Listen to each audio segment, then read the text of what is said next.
All right, maybe I guess the vertical is just not gonna work. Anyways, guys, how's it going? Sorry, I'm having some weird, like they updated Streamlabs or something, and now the vertical is not working. So I'm just gonna check real quick in here and see if I can do something, and then we'll get going.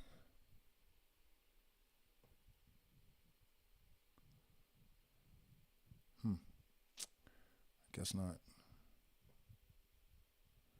Vertical, both.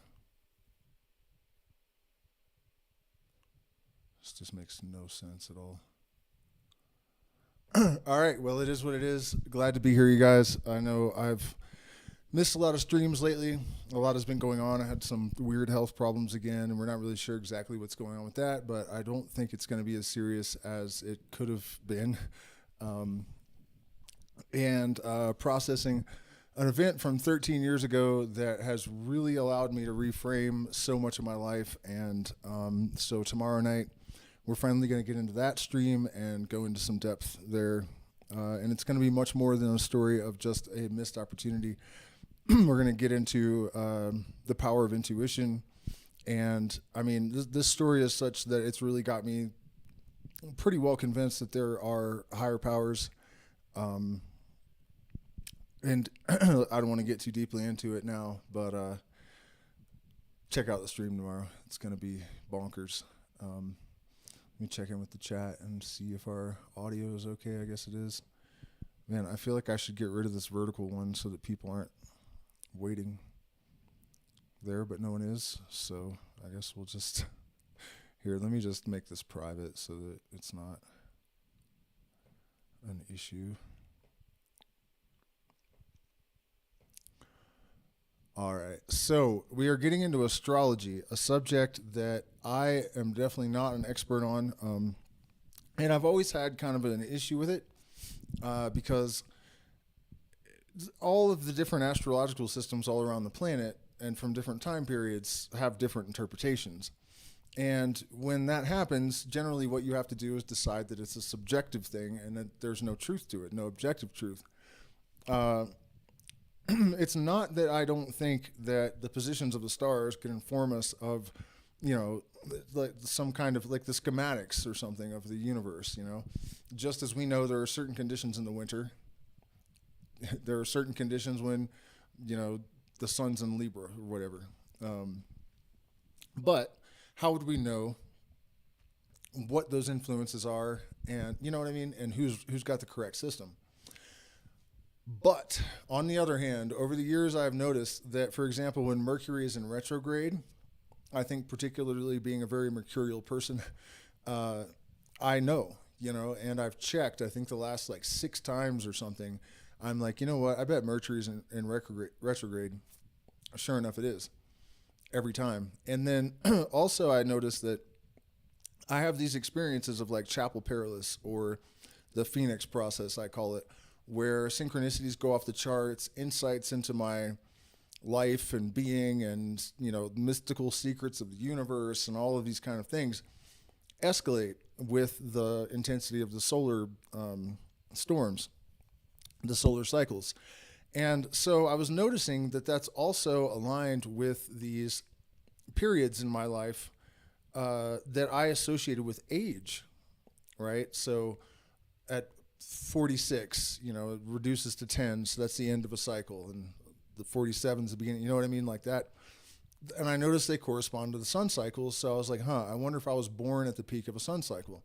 Sure enough, right at the peak of the cycle that ended in 1979. So I know that there is truth to this stuff.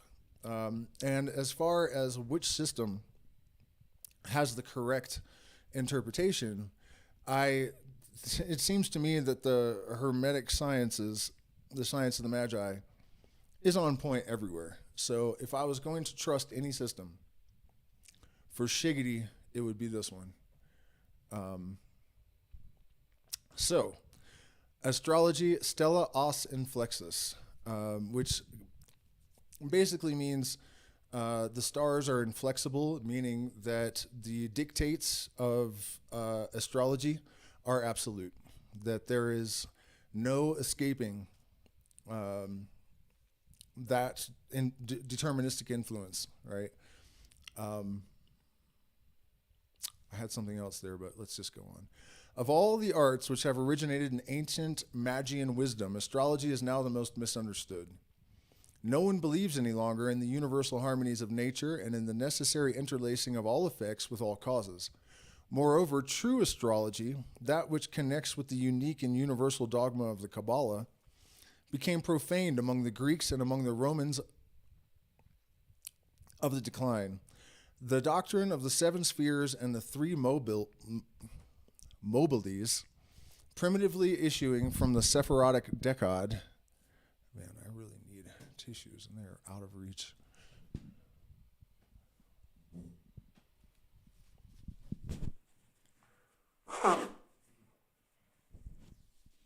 Okay, that's better. Where was it? Decade? I don't really even know which is appropriate. The character of the planets governed by angels, whose names have been changed into those of pagan divinities. The influence of the spheres on one another, the destiny attached to numbers, the scale of proportion between the celestial hierarchies corresponding to the human hierarchies, all this has been materialized and degraded into superstition by genethliacal, I believe that's a reference, it's related to Gentiles, so genethliacal soothsayers and erectors of horoscopes during the decline in the Middle Ages.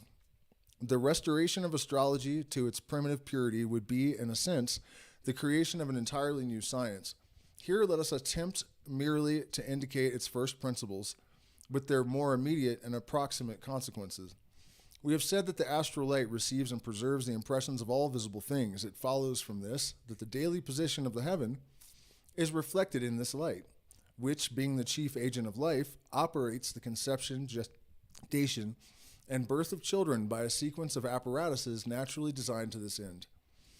Now, if this light be sufficiently prodigal of images to impart to the fruit of the womb the visible imprints of a maternal fantasy or appetite, still more will it transmit to the plastic and indeterminate temperament of a newly born child the atmospheric impressions and diverse influences which, in the entire planetary system, are consequent at a given moment upon such or such particular aspect of the stars.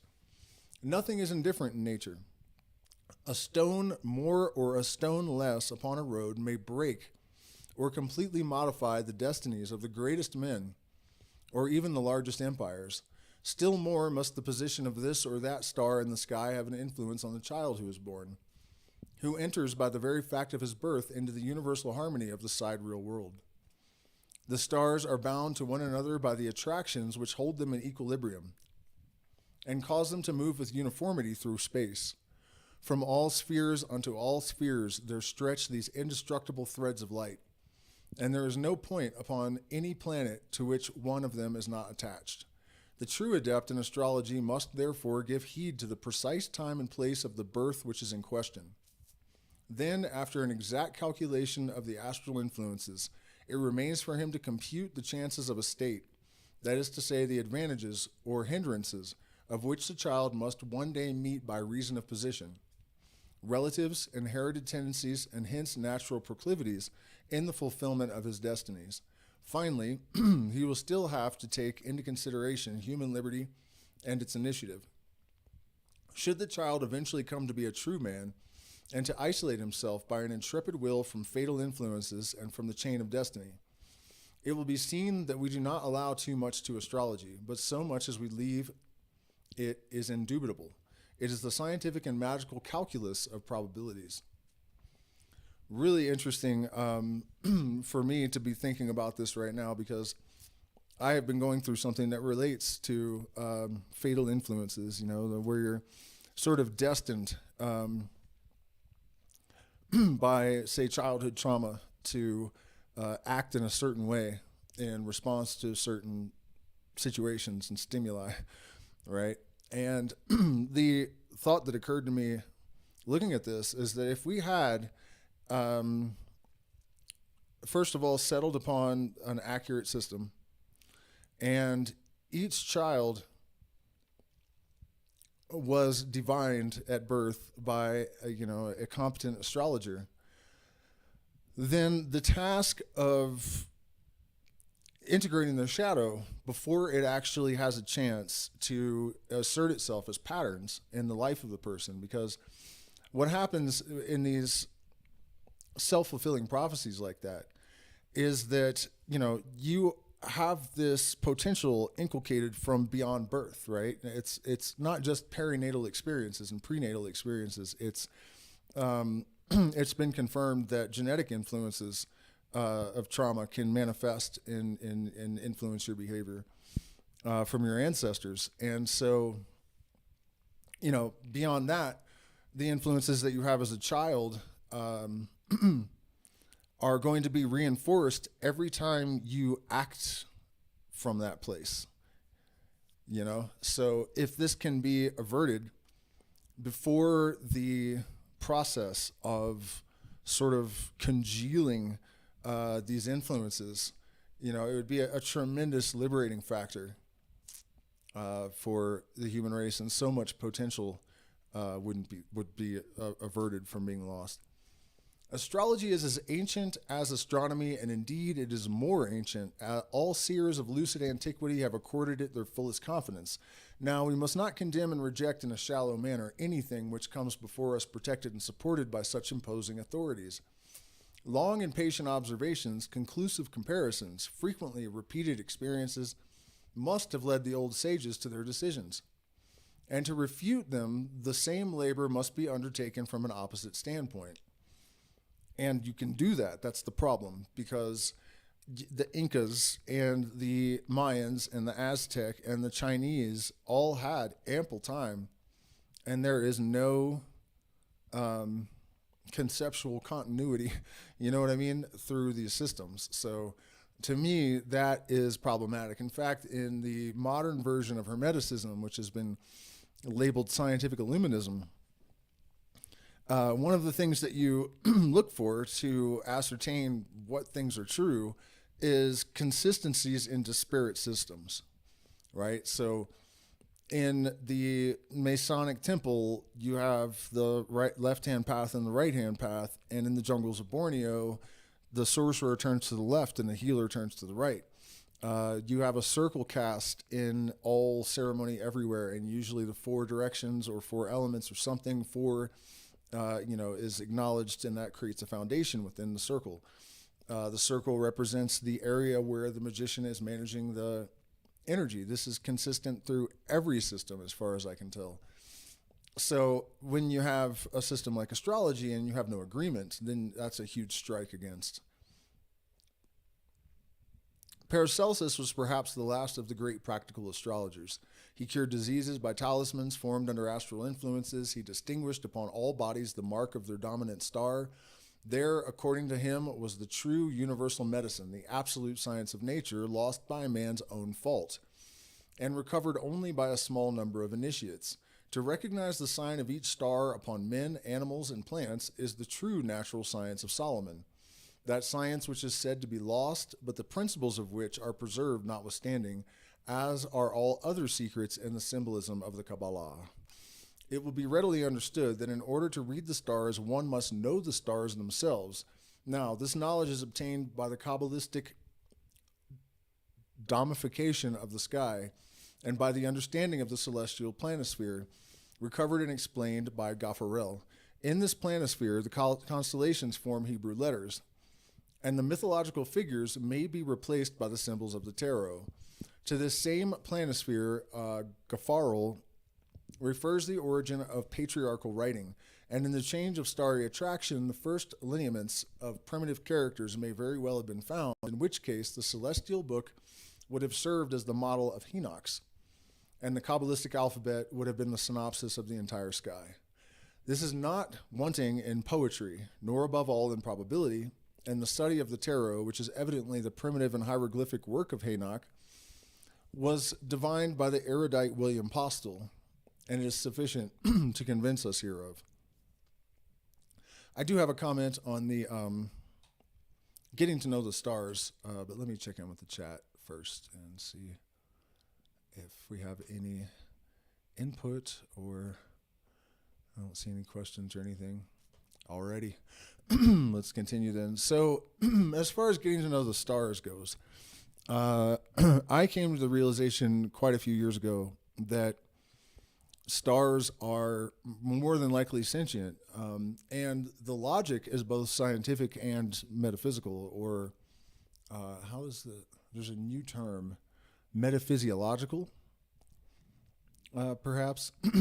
But the idea is basically that just as a particle is really just a dense electromagnetic or point of electromagnetic density in the field with different behaviors basically and masses and whatnot, as you scale that up, points of density in the field represent or offer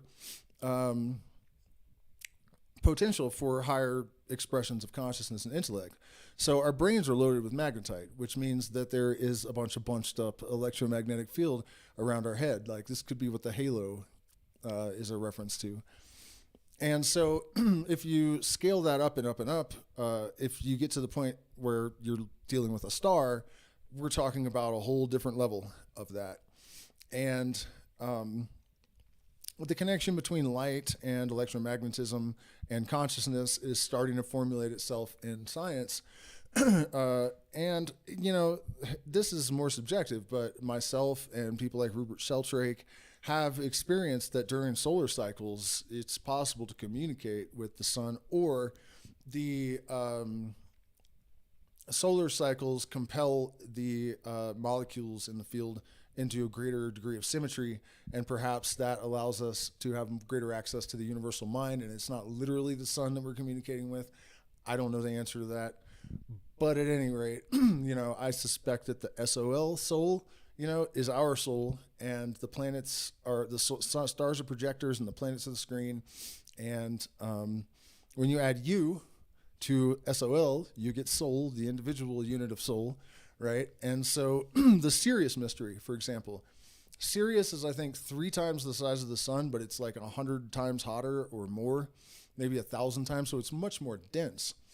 And I had an experience where I received accurate information regarding the astrophysics of a celestial body in the Sirius star system 10 days before it was published by astrophysicists. And I don't know anything about astrophysics, so the chances that that was just a coincidence are pretty much zero in my book. And the longer I looked into this, the more I realized that, you know, the Sequoia drink ayahuasca and they claim to communicate with beings from Sirius. The Hopi, the Freemasons, you know, all over the planet, there are all these similar stories. And it occurred to me that it could be that the density is so great that it is a stronger signal. And that's why it's picked up on this planet so often. So interesting possibility, I guess. The signs imprinted in the astral light by the reflection and attraction of the stars is reproduced, therefore, as the sages have discovered, on all bodies which are formed by the conjunction of the light. Men bear the signs of their star on their forehead chiefly, and in their hands, animals in their whole form and in their individual signs, plants in their leaves and seeds, minerals in their veins and their grain. The study of these characteristics was the entire life work of Paracelsus, and the figures on his talismans are the result of his researches. He has, however, left us no key to them, so that the astral Kabbalistic alphabet with its correspondences still remains to be done as regards publicity. The science of unconventional magical writing stopped with the planisphere of Gaffarel. The serious art of divination rests wholly in the knowledge of these signs. I don't agree with that. Chiromancy is the art of reading the writing of the stars in the lines of the hand, and the physiognomy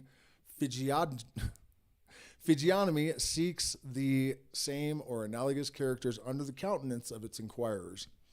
As a fact, the lines formed on the human face by nervous contractions are determined fatally, and the radiation of the nervous tissue is absolutely analogous to those networks which are formed between the worlds by the chains of starry attraction.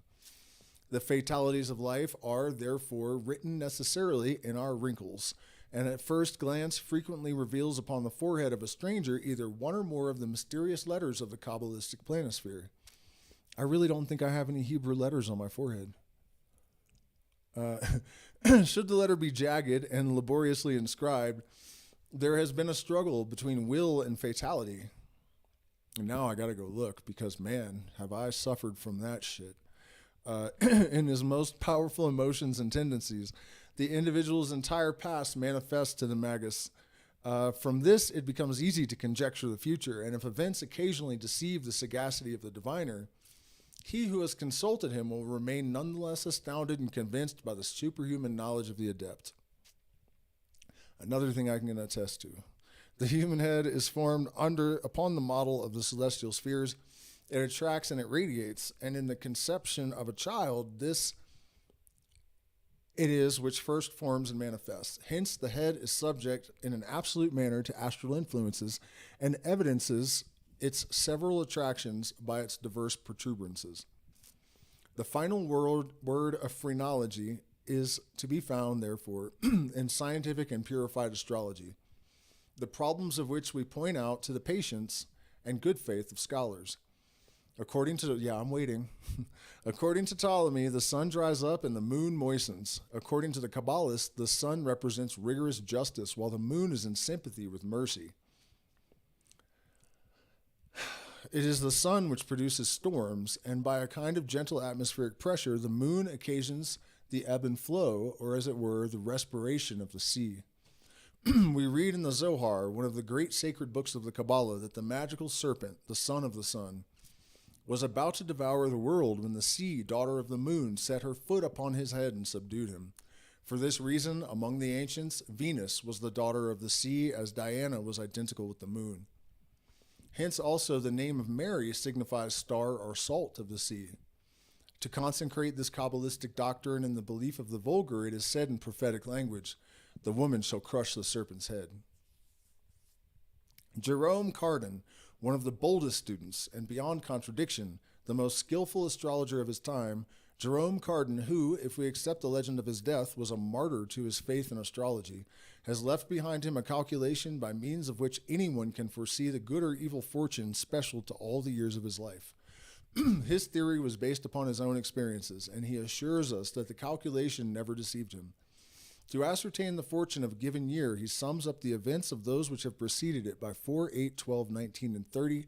The number 4 is that of realization, 8 is the number of Venus, or natural things, 12 belongs to the cycle of Jupiter and corresponds to successes, 19 has reference to the cycles of the moon and of Mars, the number 30 is that of Saturn, or fatality. Thus, for example, I desire to ascertain what will befall me in this present year, 1855. I pass in review the decisive events in the order of life and progress which occurred 4 years ago. The natural felicity or misfortune of 8 years back, the successes or failures of 12 years since, the vicissitudes and miseries or diseases which overtook me 19 years from now, and my tragic or fatal experiences of 30 years back.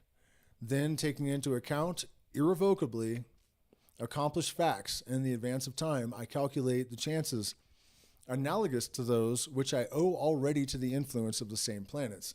And I conclude that in 1851 I had employment which was moderately but sufficiently remunerative with some embarrassment of position. In 1847 I was violently separated from my family with great attendant sufferings from mine and me. In 1843 I traveled as an apostle, addressing the people and suffering the persecution of ill-meaning persons briefly. Briefly I was at once honored and proscribed. Finally, in 1825, family life came to an end for me, and I engaged definitely in a fatal path, which led me to science and misfortune. And by the way, you guys, fatal, if you haven't grokked this, in this context means like fated, not deadly. I may therefore suppose that I shall this year experience toil, poverty, vexation, heart exile, change of place, publicity, and contradictions, with some eventuality which will be decisive for the rest of my life. Every indication in the present leads me to endorse this forecast. Hence, I conclude that for myself and for this year, experience completely conforms with the precision of Cardan's astrological calculus, which furthermore connects with the climacteric years of ancient astrologers. This term signifies arranged in scales or calculated on the degrees of a scale. Johann Trithemius, in his book on secondary causes, has very curiously computed the return of fortunate or calamitous years for all of the empires of the world. In the 21st chapter of our ritual, we shall give an exact analysis of this work, one even more clear than the original, together with a continuation of the labor of Trithemius to our own days and the application of his magical scale to contemporary events so as to deduce the most striking probabilities relative to the immediate future of France, Europe, and the world. There is another way to do this. Just as I sensed it as well. Before I knew that the solar storm was climaxing again, I told my partner one day that I sensed another Phoenix process culminating and that it would be on a larger scale this time. And sure enough, it's the biggest solar storm cycle, the biggest peak, and it's longer. I think it's going to be 13 years instead of 11.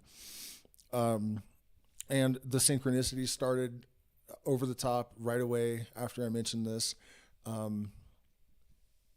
And the net result of it so far is that I have had an insight that has completely reordered my being. And this is what this process is about. It's a crucible. It's a forging by fire. And so I'm kind of able to predict certain aspects of my experience based on sun cycles, right?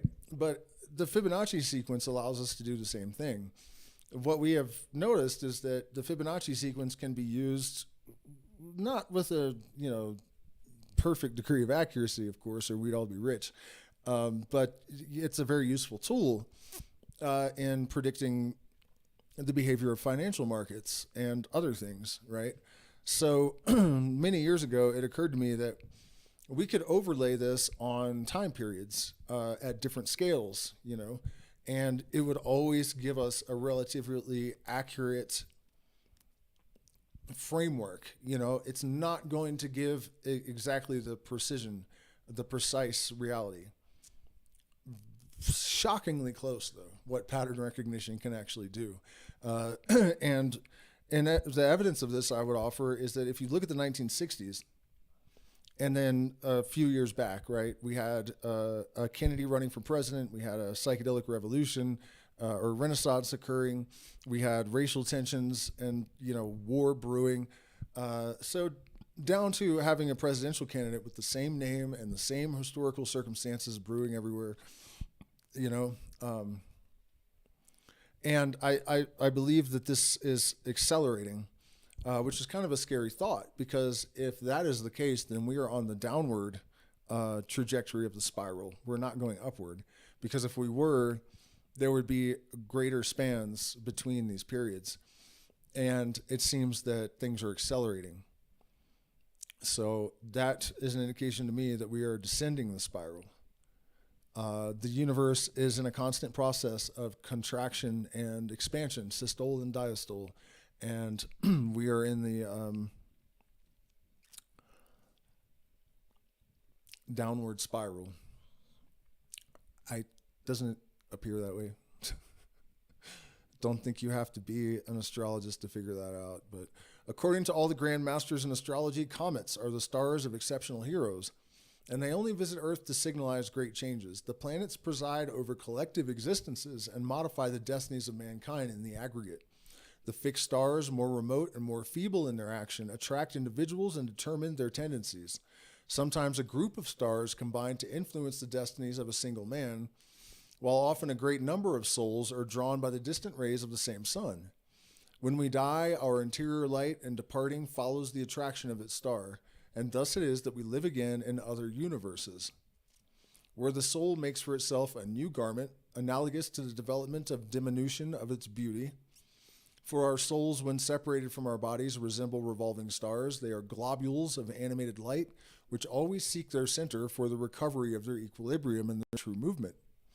Before all things, however, they must liberate themselves from the folds of the serpent, that is, the unpurified astral light which envelops and imprisons them, unless the strength of their will can lift them beyond its reach. The immersion of the living star in the dead light is a frightful torment, comparable to that of Mezentius. Therein the soul freezes and burns at the same time, and has no means of getting free except by re-entering the current of exterior forms and assuming in a fleshly envelope, then energetically battling against instincts to strengthen that moral liberty which will permit it at the moment of death to break the chains of earth and wing its flight and triumph towards the star of consolation which has smiled its light upon it. Following this clue, we can understand the nature of the fire of hell, which is identical with the demon or the old serpent. We can gather also wherein consists the salvation and reprobation of men, all called and all successively elected, but in small number, after having risked falling into the eternal fire through their own fault. Such is the great and sublime revelation of the Magi, revelation which is the mother of all symbols, of all dogmas, of all religions. We can realize already how far Dupuis was mistaken in regarding astronomy as the source of every cultus. It is astronomy, on the contrary, which has sprung from astrology. And the primitive astrology is one of the branches of the Holy Kabbalah, the science of sciences and religion of religions. Hence, upon the 17th page of the tarot, we find an admirable allegory, a naked woman typifying truth, nature, and wisdom at one and the same time, turns 2 ewers towards the earth and pours out fire and water upon it. Above her head glitters the septenary, starred with an 8-pointed star, that of Venus, symbol of peace and love. The plants of earth are flourishing around the woman, and on one of them the butterfly of Psyche has alighted. This emblem of the soul is replaced in some copies of the sacred book by a bird, which is a more Egyptian and probably a more ancient symbol. In the modern tarot, the plate is entitled the glittering star. It is analogous to a number of hermetic symbols, and is also in correspondence with the blazing star of Masonic initiates, which expresses most of the mysteries of Rosicrucian secret doctrine, which is serious.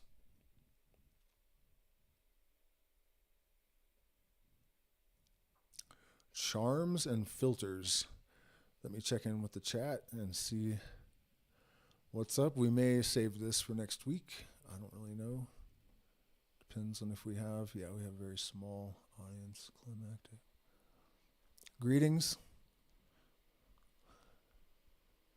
How's it going, you guys? Incorrect to give your soul contract analysis based on your astrological chart. That's so crazy that you say that, because I was literally thinking that might be a good idea. Also, life path number really surprised me. Mine, of course, is 11. I've had quite a few apparently accurate correspondences with this kind of stuff, to a degree that it's really surprised me. For example, why won't that go in front?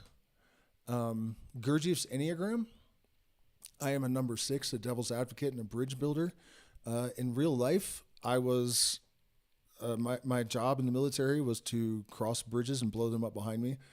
Something I realized I've been doing my whole life, like with this situation with Vernon and Bob Weir, lighting my way with bridges that I burn.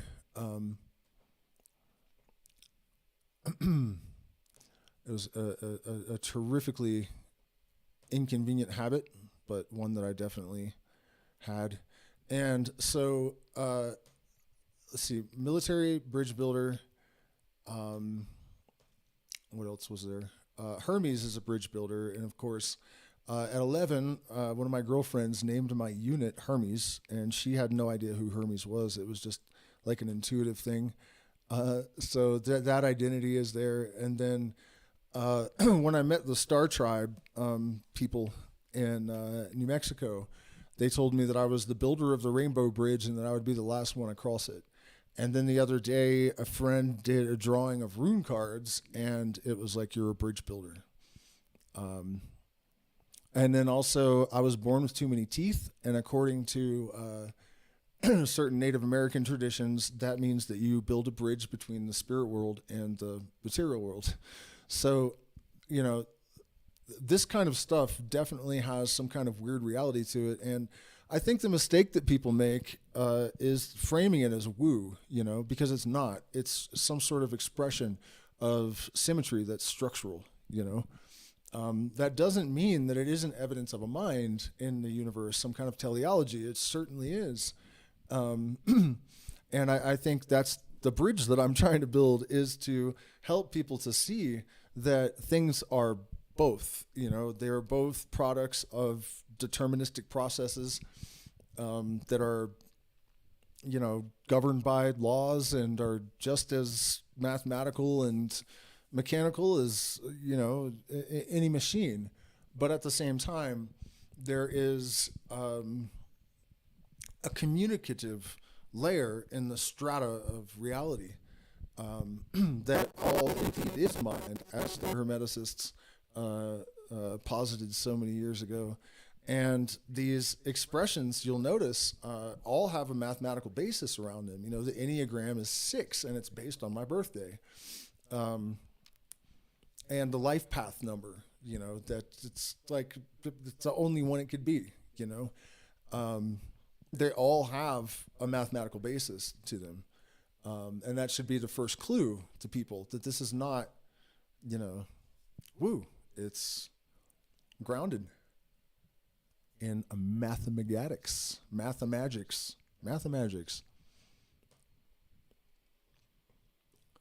my way with the bridges that I burn. Yeah, I don't know what happened to my vertical feed, man. I don't know why it has gone down.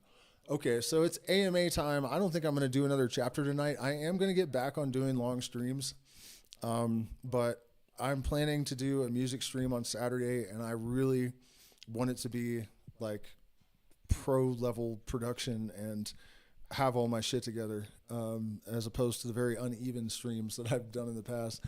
So I'm really trying to conserve my time around that. And then after Saturday, we'll start doing 3 or 4 hour streams on a regular basis again. I'm feeling a lot better.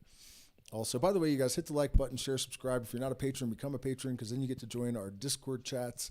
And I do consultations and teach guitar lessons and all sorts of things, and you can sign up for windows of time there. I do appreciate all of you that have supported us as well. It is a bitch getting old and suddenly having all these health problems. It appears now that because of the damage from Chagas, my heart isn't really pumping enough, especially at this elevation, I guess. And so my foot was turning purple and it wasn't working. And I also felt really bad, which it sounds like diabetes. But I think what actually it is that my heart isn't quite pumping enough blood. And then when they gave me the surgery on my hernias 5 weeks ago, they stapled the mesh in a way that compacted nerves. And so now I can't toe up my foot. So they're not related. So I'm probably not going to have it amputated. It actually isn't purple even right now. But yeah, so that's what's going on with that. But I still have to have a whole bunch of blood tests and screens, and it's going to cost a ton of money. And, we're really getting tired of it. It's really, really getting old. But I'm really hoping that this is like the last round for a minute. And you guys will hear what I have planned tomorrow, basically. I think I'll pull it off too. I really do. And it's going to be quite magical and inspirational. So stick around for that adventure. Let's see, horizontal. What is this? What is your topic for this evening?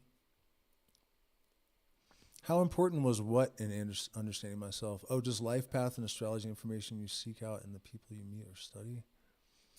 I don't know what you mean by that exactly. Actually, it's pretty early, so we will do one more chapter of the book. I don't really know what charms and filters is going to be all about, but to try to answer your question, the life path thing didn't tell me anything. It just, except that it sort of validated that there could be some reality to this kind of stuff. It was just another bit of evidence. And the thing is, just having your life path number correspond with your essential being does not validate all of this stuff. But in aggregate, with all of the other things that have turned out to be accurate, then it starts to sort of congeal as evidence, in my mind at least. And, I've really struggled over the years with intuitions that I've had that have been incredibly accurate and just synchronicities, all this kind of stuff, thinking, well, it could just be coincidence. There's no way to, eliminate that possibility, because it just is a possibility. And one of the theories about that, or the explanations of it, is that we actually have so much information, so many signals coming in all the time, that for some of those things to create intersections that are extremely improbable and have apparent meaning are inevitable. It's inevitable that will happen. So it's been very difficult for me to sort of balance the logical mind with the openness. And, as I referenced at the beginning of the stream, this recent insight into how this one incident played out that I somehow did mental gymnastics to not process correctly, much to the detriment of my soul and life, sort of shifted that, right? So now I'm much more confident than I was even a few weeks ago in the reality of intuition and the possibility of things like astrology. I still don't think that astrology is about influences generally of planets so much as it is like a map, that just kind of tells us what the collective orientation is. Okay, so charms and filters, Justitia, Mysterium, Canes. We have now to grapple with the most criminal abuse to which magical sciences can be put, namely venomous magic, or rather sorcery. Let it be here understood, I think it should say, that we write not to instruct but to warn. If human justice, instead of punishing the adepts, had only prescribed the negromancers and poisoning sorcerers, negromancers, by the way, are black magic. It is certain, as we have previously remarked, that its severity would have been well placed, and that the most severe penalties could never be excessive in the case of such criminals. At the same time, it must not be supposed that the right of life and death, which secretly belongs to the Magus, has always been exercised to satisfy some infamous vengeance, or some cupidity more infamous still. In the Middle Ages, as in the ancient world, magical associations have frequently struck down or destroyed slowly the revealers or profaners of mysteries. And when the magic sword has refrained from striking, when the spilling of blood was dangerous, then aqua tofana, poisoned nosegays, the shirt of Nessus, and other deadly instruments, still stranger and still less known, were used to carry out sooner or later the terrible sentences of the free judges. Part of what is being communicated there, I don't know why he has to be so obtuse sometimes, is part of the habit, I guess, of the adept to be cryptic and indirect about things. But the magical sword implies that he's not really talking about physical violence. It's about the suppression of the intellect, because this is what the sword represents in ritual, right? We have said here that there is in magic a great and indecisible arcanum. I'm going to say that's supposed to say indecipherable arcanum, which is what I just accused him of, which is never mentioned among adepts, which the profane, above all, must be prevented from divining. In former times, whosoever revealed or caused the key of this supreme secret to be discovered by others through imprudent revelations was condemned immediately to death, and was often driven to execute the sentence himself. The celebrated prophetic supper of Cazot, described by Le Sharp, has not been hitherto understood. Le Harpe very naturally yielded to the temptation of surprising his readers by amplifying the details of his narrative. Everyone present at this supper, Le Harpe excepted, was an initiate and a divulger, or at least profaner of the mysteries. Cazot, the most exalted of all in the scale of initiation, pronounced their sentence of death in the name of Illuminism, and this sentence was variously but rigorously executed, even as several years and several centuries previously had occurred in the case of similar judgments against the Abbé de Villars, Urban Grandier, and many others. The revolutionary philosophers perished, as did Cagliostro, deserted in the prisons of the Inquisition, as did the mystic band of Catherine Theos, as did the imprudent Scrofer, constrained to suicide in the midst of his magical triumphs, and the universal infatuation, as did the deserter Kotzebue, who was stabbed by Carl Sand, as did also so many others whose corpses have been discovered without anyone being able to learn the cause of their sudden and sanguinary death. So he's saying that in the ancient mystery schools, if you divulge or profane the mysteries, which means you violated any of the sacred tenets of them, you would be executed. But it would happen in a way that there is no sign of any harm or damage, because it was done by means of magic, which does not necessarily mean that a spell was cast, which I'm sure he'll get to. The strange allocation addressed to Cazot when he himself was condemned by the president of the Revolutionary Tribunal will be readily called to mind. The Gordian knot of the terrible drama of 93 is still concealed in the darkest sanctuary of the secret societies.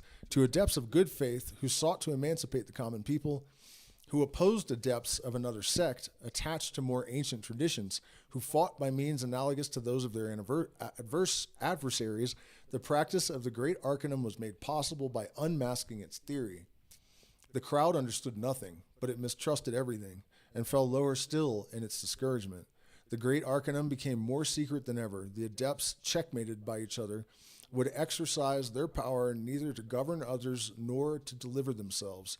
They condemned one another to the death of traitors. They abandoned one another to exile, to suicide, to the knife and the scaffold. I shall be asked possibly whether equal terrible dangers threaten at this day the intruders into the occult sanctuary and betrayers of its secrets. Why should I answer anything to the incredulity of the inquisitive? If I risk a violent death for their instruction, certainly they will not save me. If they are afraid on their own account, let them abstain from imprudent research. This is all I can say to them. Let us return to venomous magic.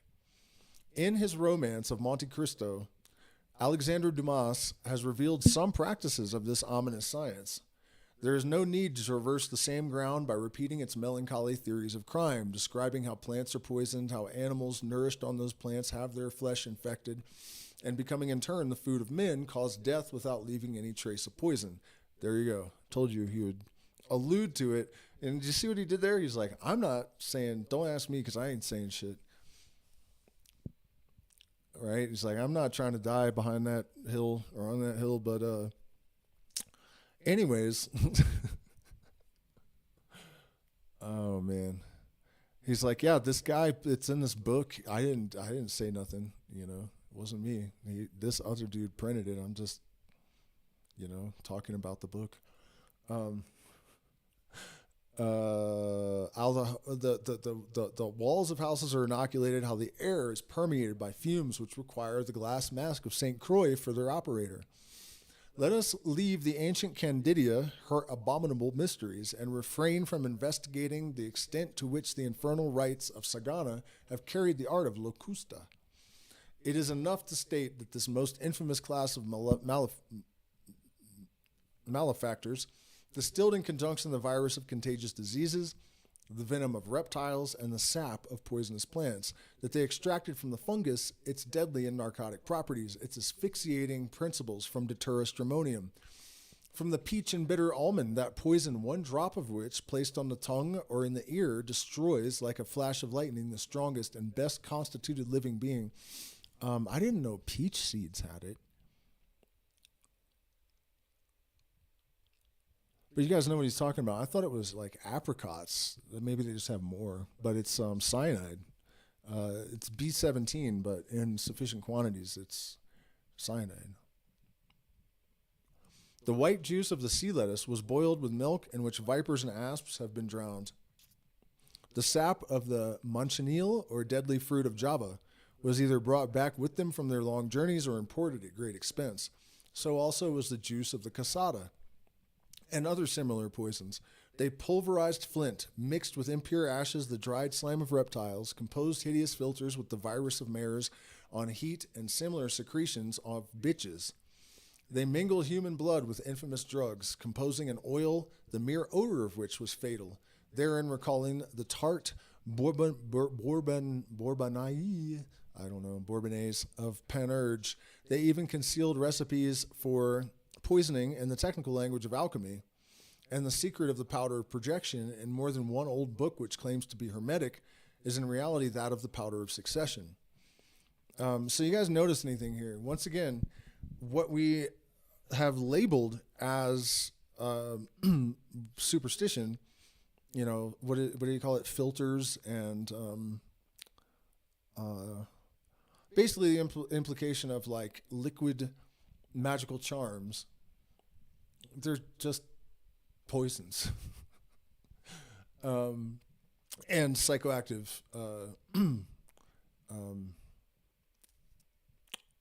stuff. The Grand Grimoire gives one in particular, which is very thinly disguised under the title of Method for Making Gold. It is an atrocious decoction of verdigris, arsenic, and sawdust, which, if properly made, should immediately consume a branch that is plunged into it and eat swiftly through an iron nail. John Baptista Porta cites in his Natural Magic a specimen of Borgia poison, but as may be imagined, he is deceiving the vulgar and does not divulge the truth, which would be too dangerous in such a connection. We may therefore quote his recipe to satisfy the curiosity of our readers. Oh my God, he keeps doing that. I'm not going to talk about this, but yes, I am. The toad by itself is not venomous, but it is a sponge for poisons. And if the mushroom of the animal kingdom, is the mushroom of the animal kingdom. Take then a plump toad, says Porta, and place it with vipers and asps in a globular bottle. Let poisonous fungi, foxgloves, and hemlock be their sole nourishment during a period of several days. Then enrage them by beating, burning, and tormenting them in every conceivable manner till they die of rage and hunger. Sprinkle their bodies with powdered spurge and ground glass, then place them in a well-sealed retort and extract all their moisture by fire. Let the glass cool, separate the ash of the dead bodies from the incombustible dust, which will remain at the bottom of the retort. You will then have two poisons, one liquid and the other a powder. The first will be fully as efficacious as the terrible aqua profana. The second, in a few days' tickety time, will cause any person who may have a pinch of it mixed with his drink to become in the first place wilted and old, and subsequently to die amidst horrible sufferings or in a state of complete collapse. It must be admitted that this recipe has a magical physiognomy of the blackest and most revolting kind, and sickens one by its recollections of this abominable confection of Canida and Medea. And hold on, let's go a little further, and then I'll share something pretty wild. The sorcerers of the Middle Ages pretended to receive such powders at the Sabbath, and sold them at high price to the malicious and ignorant. The tradition of similar mysteries spread terror in country places and came to act as a spell. The imagination once impressed, the nervous system once assailed, and then the victim rapidly wasted away, the very dread of his relatives and friends ensuring his loss. Now, it strikes me that this guy, 1855, he was pretty old, right? He obviously has a very deep understanding of psychology. He is constantly reminding us that the description we're given of the ancients as these bumbling, ignorant fools is not supported by evidence, first of all. The other thing I wanted to share is from a book called The Serpent and the Rainbow. There was a very interesting man by the name of Richard Evans Schultes, who was a professor of ethnobotany at Harvard. And he did things like keeping a basket of peyote buttons by the door of his classroom, and the students could take some home and eat them and write a paper for extra credit. This was in the early 1900s. And eventually he would go to South America and get lost in the jungle for 12 years. He found a plateau in Peru where 99% of the vegetation contained some sort of psychedelic. He discovered the blue orchid, all kinds of things, and he crawled out of the jungle and was rescued after 12 years with like 12 different diseases and dragging a big tray of plants that were new to science. And his student, Wade Davis, went to Haiti to study the zombie phenomena. And similar to this toad that he has described, it is a combination of datura metalloides, I think, pufferfish venom, and some other constituents. And if a person is exposed to this, they will appear to be dead. And when they're buried, the witch doctor has to wait anywhere from 1 to 10 days to dig them up. And depending on how long they're left buried, they will have varying degrees of brain damage. And then they're given this antidote to resuscitate them, and they are zombies. That's how zombies are created. And it's very easy to understand how this association with witch doctor and this apparent resurrection of the dead and all this can appear to be magic, when in reality it is just a profound understanding of plants and poisons. How anyone would have ever figured this out, however, unless it is possible to engage in some sort of dialogue with the universal mind, you know what I mean? So as far as having a magical element to it, that certainly is there, because just as with ayahuasca, and just as with this toad, somebody just thinking of this stuff at random doesn't really track. So just as with every other phenomenon like telepathy, there's a mechanism behind it, entanglement, and if it's short range telepathy, maybe just a brainwave receptivity. But in every case, there is some sort of mechanistic basis. However, there's more to it that meets the eye at the same time.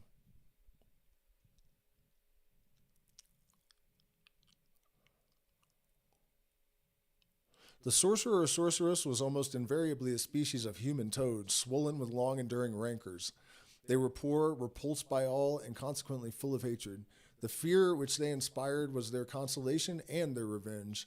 Poisoned themselves by a society of which they had experienced nothing but the refuse and the vices. They poisoned in their turn all those who were weak enough to fear them, and avenged upon beauty and youth their accursed old age and their atrocious ugliness. The mere operation of these evil works and the fulfillment of these loathsome mysteries constituted and confirmed what was then called a compact with the devil. It is certain that the worker must have been given over body and soul to evil, and justly deserved the universal and irrevocable reprobation expressed by the allegory of hell.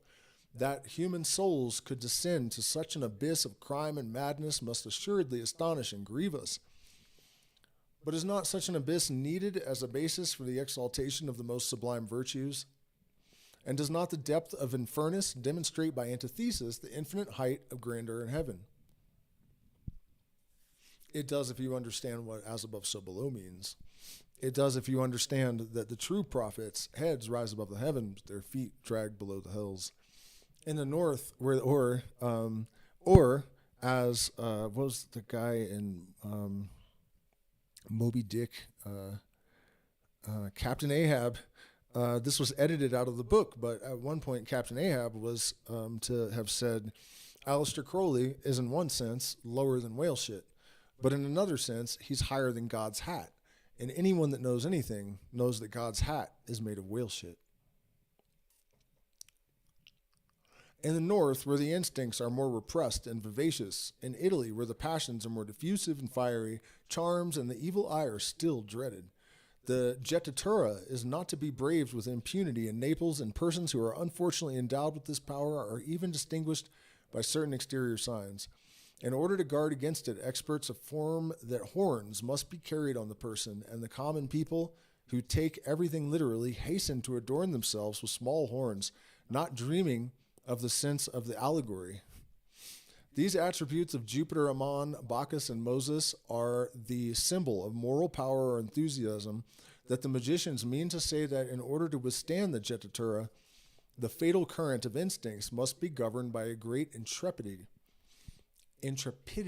a great enthusiasm, or a great thought.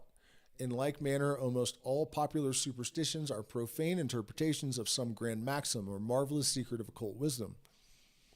Did not Pythagoras, in his admirable symbol, bequeath a perfect philosophy to sages and a new series of vain observations and ridiculous practices to the vulgar?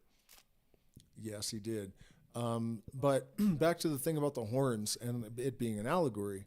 The will is associated with the devil, who is alleged to have horns. But if you're earlier than Christianity, you would associate the devil with Hermes and the true will. So what he was saying is that these magnetic influences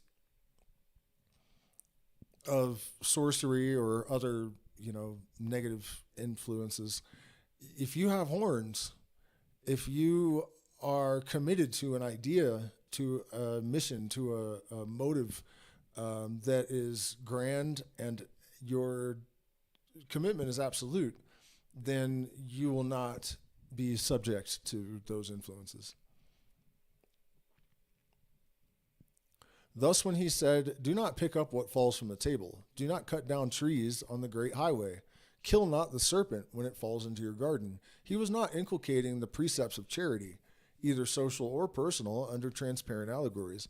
When he said, "Do not look at yourself by torchlight in a mirror," he was not ingeniously teaching true self-knowledge, which is incompatible, was he not, with factitious lights and the prejudgment of systems.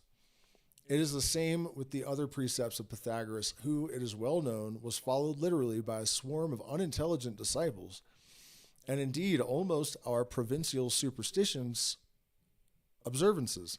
There are many which indubitably belong to the primitive conception of Pythagorean symbols. In other words, there is a deliberate effort to confuse the profane and to mislead them. This is something that Aleister Crowley did. This is something that Levi doesn't seem to be into. I think he's just trying to genuinely communicate this stuff without the smoke screen. Superstition is derived from a Latin word which signifies survival. It is the sign surviving the thought. It is the dead body of a religious rite. Superstition is to initiation what the notion of the devil is to that of God. This is the sense in which the worship of images is forbidden. And in this sense, also a doctrine most holy in its original conception may become superstitious and impious when it has lost its spirit and its inspiration. Then does religion, ever one, like the supreme reason, change its vestures and abandon old rites to the cupidity and roguery of priests dispossessed and metamorphosed by their wickedness and ignorance into jugglers and charlatans. We may include among superstitions those magical emblems and characters of which the meaning is no longer understood, which are engraved by chance on amulets and talismans. The magical images of the ancients were panticles, i.e. Kabbalistic synthesis.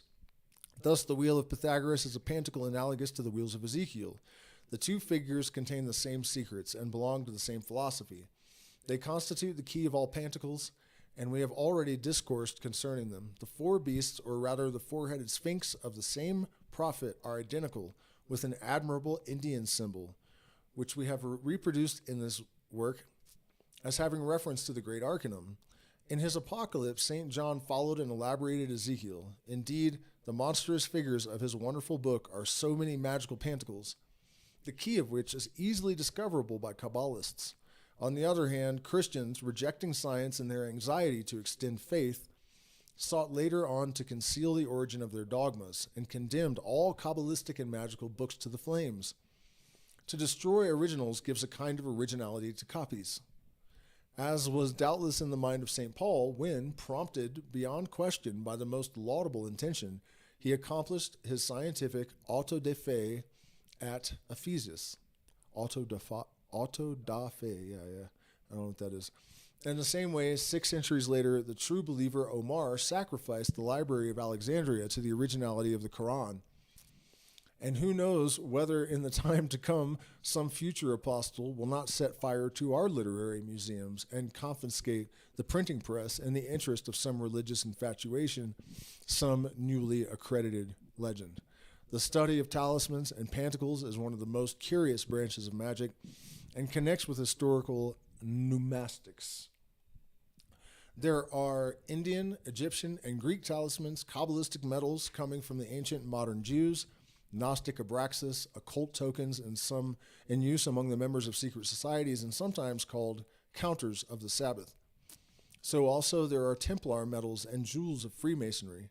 In his treatise on the wonders of nature, Coglinius describes the talisman of Solomon and those of Rabbi Chayil Designs of many others that are most ancient will be found in the magical calendars of Tycho Brahe and Duchantu, and should have a place in M. Ragon's Archives of Initiation, a vast and scholarly undertaking to which we refer our readers.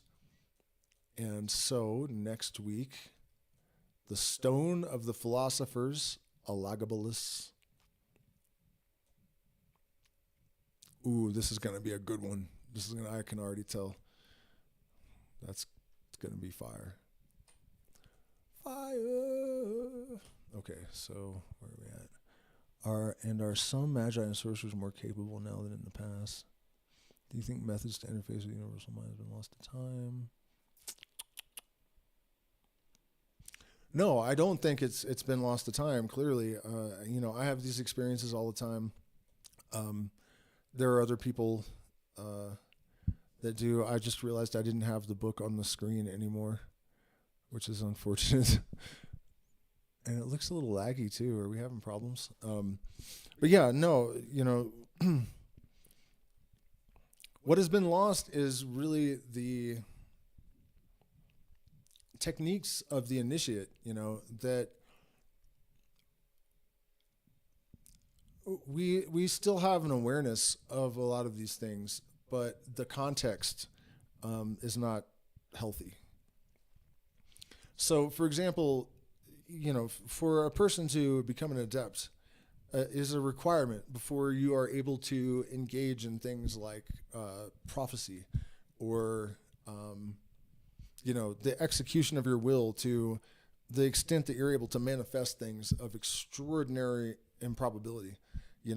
We are kind of sold the idea that anyone can do this for any reason without any level of purification, without having to spend years in the crucible being formed into, forming the intellect into a sword, learning to temper enthusiasm with wisdom, and all these such things, And so what that creates is a sort of smokescreen of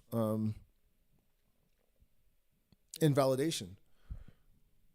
It misrepresents the reality of the interconnected cosmic mind of the universe, which is something that I think is intensely encouraged by the powers that be. Pushing the whole New Age movement. They've completely ruined plant medicine, quite nearly extracted all the potential from it in the mainstream movement, larger retreats. And anyone that is commercially oriented is going to conform to the expectations of the consumer and what they expect authenticity to look like. There are many, many casualties of modern culture in reference to the sacred science of the Magi. The thing is, there is there's always a reciprocation. There's always a equal and opposite reaction, and so what is happening now is we see this response from the universal mind in the form of validation of non-neural intelligence and evidence of a context-aware entity or intelligence that has oversight in the evolutionary process, things that extend beyond the capabilities of epigenetics to explain, so we have this sort of antinomical current that is sort of justifying and giving substance to these concepts that first were blackened by the church and the materialist agenda, and then further sullied by becoming sort of trendy and corrupted by profit motive in pop culture. Now science is aligning with us yet again. And those that development is tremendously promising and interesting one. You know, the UAPs that they were talking about in Congress, I guess a week ago or something. The way that they were describing their movement suggests that they are everywhere at once, and when they choose a perspective, they're just in that place, because nothing could withstand the movements, the G-forces of the movements of these things, which is evidence of holography. You know, the all is in the all. It's also at least anecdotally indicative of some sort of mental nature to the universe. That's much more loose, but what I'm getting at is that these really advanced technologies, if that's what they indeed are, operate as extensions of the sacred science of the Magi, or the understanding of Hermeticists, just as much as they seem to be extensions of our modern technology. So if we are able to create an intersection of these things, then humanity will be, and the individual will be, tremendously empowered. Of course, we have tremendous resistance to that. You know, there are forces that are buckling down right now to meet this current with tremendous resistance, and they are eating souls and minds with political indoctrination to the extent that it really is complete insanity. Like, they're completely insane. A good portion of the population, especially in the United States, is batshit fucking crazy at this point. And that's a problem. Obviously. A huge fucking problem. All right, so I guess I'm going to wrap it up, guys. That was 2 chapters. And it's almost 11 o'clock here. So like I said, next week we're going to start doing longer streams and really start diving in deep again. But I need to put my time into preparing for Saturday's stream until then. So thank you guys so much for spending this time with me. I hope it was illuminating. And if you're not a patron, become a patron. And at least hit the like button, share, subscribe, and you can actually make one-time contributions in the chat as well. And don't forget that I do all kinds of different things for people. So hit me up if you think I can help you, and I certainly will try.